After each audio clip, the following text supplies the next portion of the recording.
আমি মোহাম্মদ বাউল মইজুদ্দিন। আমার বয়সে এই বাংলাদেশের মধ্যে এমন একটা রেকর্ড শুনি নাই।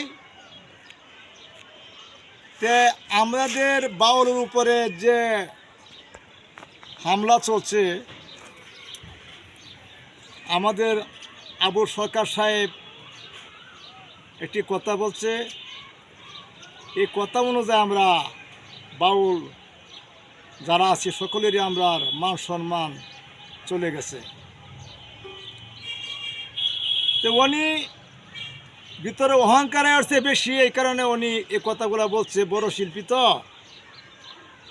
যা হোক, আমরা সকলেই যারা পীরের তরিক বাউল শিল্পী আছি, বাউল বয়াতি যারা আছি, ছোটো বড় সকলে মিলে আমরা আবু সরকারের জন্য আমরা মুক্তি চাই। আবু সরকারকে আপনারা সকলে মার্জনা করে মুক্তি করে দেন, এই নিয়ে আমি বাউল মইজুদ্দিন। আর একটা বয়াতি আছে, তার নাম হলো আনোয়ার সরকার। এই ছেলেটা খুব বেয়াদব। এই ছেলেটা মাঝে মাঝে কথা বলে কঠোর কথা, মানে কোরআন নিয়ে হাদিস নিয়ে আলেমুলার সাথে আমরা বাড়া উচিত নয়। কারণ আলেমুল হইল নবীদের ওয়ারিসদার। এই নবীদের ওয়ারিসদার হলো আলেম।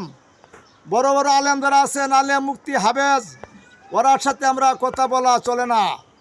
ওরা হইল নবীর ওয়ারিসদার, ওরা খুবই ভালো মানুষ।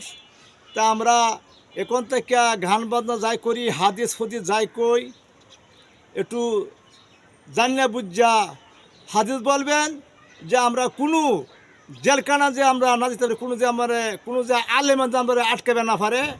আর আনোয়ার সরকার উনি একটা বেয়াদব, উনিরে জেলখানাত নেওয়া সবচেয়ে ভালো।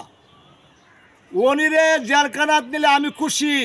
আমার বাড়ি ময়মনসিংহ হালুয়াঘাট থানা। লতিফ সরকার আমার বাবাজি, উনি হালুয়াঘাটতে গান গাইছে সুনি কর্মকারের সাথে। এই সুনি কর্মকারের সাথে গান গাইছে কুমরিয়া নয়াপাড়া নুরা পাগলা মাজারে। তা আমার কাছে এই আনোয়ার সরকার মাধ্যমে একটা হাদিস বলে, এটা কোনো আসমান মাঠে টেকে যায়।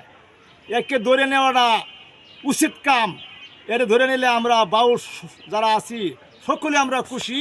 সকলকে ধন্যবাদ। আসসালামু আলাইকুম।